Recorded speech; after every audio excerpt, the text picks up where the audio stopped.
Welcome to my channel. मैं हूं Munna sir और इंग्लिश स्पोकन क्लासेस की अगली कड़ी में लेकर के आया हूं passive sentence of past perfect tense.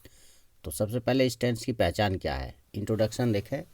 इस टेंस में हिंदी वाक्य के क्रिया के अंत में जा चुका था, जा चुकी थी या फिर जा चुके थे जैसा शब्द लगा रहता है।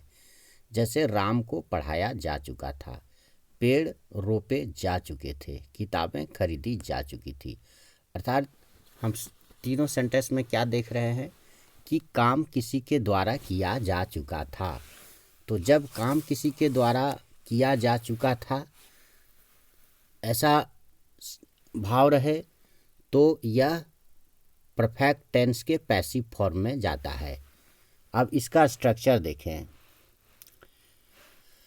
यूज है, पहले यूज देख लें। इस टेंस का प्रयोग भूतकाल में संपन्न किन्हीं दो क्रियाओं में से उस क्रिया को सूचित करने के लिए होता है जो किसी के द्वारा पहले ही पूरा किया जा चुका होता है। मतलब सेंस जो पैसिव जो परफेक्ट टेंस का है, पास्ट परफेक्ट टेंस का सेंस वही है, लेकिन कार्य जो है सो किसी के द्वारा किया जाता है।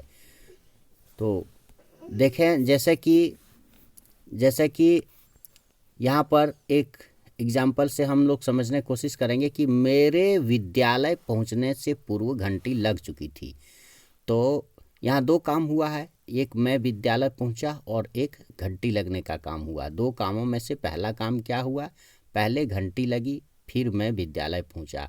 तो वही कह रहे हैं कि जब दो कर्मिक क्रियाएं हैं, दो लगातार क्रियाएं हैं, हाँ, कोई दो कर्मिक घटनाएं घटती हैं भूतकाल में, तो उनमें से जो घटना पहले घटी होती है उसके लिए जो है सो परफेक्ट टेंस यूज होता है।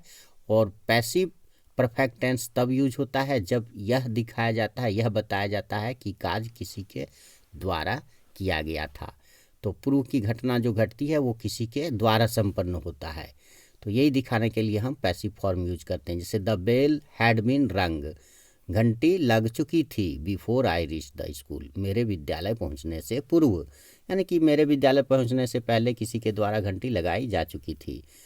वर्षा शुरू होने से पूर्व खेल समाप्त हो चुका था, मतलब खेल the game had been finished, खेल समाप्त हो चुका था, यानी कि किसी के द्वारा खेल समाप्त किया जा चुका था बिफोर इट रेन, वर्षा शुरू होने से पूर्व। स्ट्रक्चर देखिए, स्ट्रक्चर फॉर अफर्मेटिव सेंटेंस। तो सबसे पहले आपको नाउन प्रोनाउन लगाना है, फिर हैड लगाना है, फिर बीन लगाना है, फिर V3। राम को पढ़ाया जा चुका था, राम हैड बीन टॉट। पेड़ रोपे जा चुके थे, the trees had been planted. किताबें खरीदी जा चुकी थी, the books had been bought. Next देखिए, अगला क्या है स्ट्रक्चर। अगला structure for negative sentence. Negative sentence के लिए वही है, नाउन प्रोनाउन को पहले लगाएं, फिर हेड लगाएं और आपको हेड के तुरंत बाद नॉट लगा देना है, फिर बीन लगाएं, फिर V3।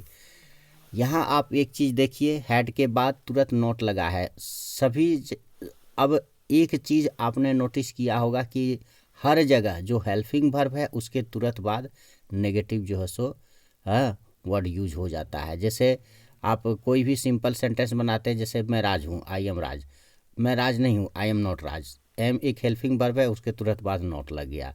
हाँ, ही इज़ राज, वो राज है, वो राज नहीं है, ही इज़ नॉट राज। तो इज जो हेल्पिंग वर्ब है उसके तुरंत बाद नॉट लग गया। तो यहाँ भी आप देख रहे हैं कि हैड जो हेल्पिंग वर्ब है उसके तुरंत बाद नॉट लग गया। तो इस चीज़ को आप हमेशा ध्यान में रख करके चलें कि नॉट का प्रयोग हमेशा से हेल्पिंग वर्ब के तुरंत बाद यूज हो जाता है और हर सेंटेंस में यही होता है। यह जो है सो एक ट्रिक है, इसको पकड़ के चलें, ये जो है सो सेंटेंस बनाने में कभी भी जो है सो मुश्किल नहीं होगी, आसानी से आपका सेंटेंस बनता चला जाएगा। राम को नहीं पढ़ाया जा चुका था, Ram had not been taught. पेड़ नहीं रोपे जा चुके थे, the trees had not been planted. किताबें नहीं खरीदी जा चुकी थी, the books had not been bought. Structure for positive question. Positive question का स्ट्रक्चर देखिए, had plus noun pronoun plus been plus V3 plus question mark. यहाँ हैड पहले लग जाएगा, ऑब्वियसली जब भी क्वेश्चन शुरू होता है तो पहले हेल्पिंग वर्ब यूज हो जाता है।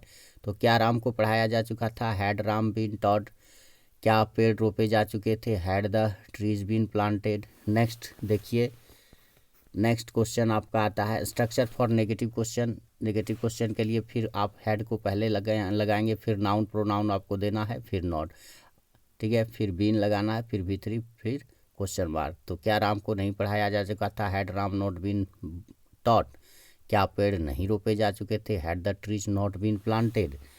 अब आगे देखिए, structure for WH question, for positive question. अगर पॉजिटिव क्वेश्चन है WH में तो क्या करेंगे, WH क्वेश्चन को पहले लगाएं, फिर हैड लगाएंगे, फिर कोई नाउन प्रोनाउन यूज होगा, फिर बीन प्लस V3। जैसे राम को क्यों पढ़ाया जा चुका था? Why had Ram been taught?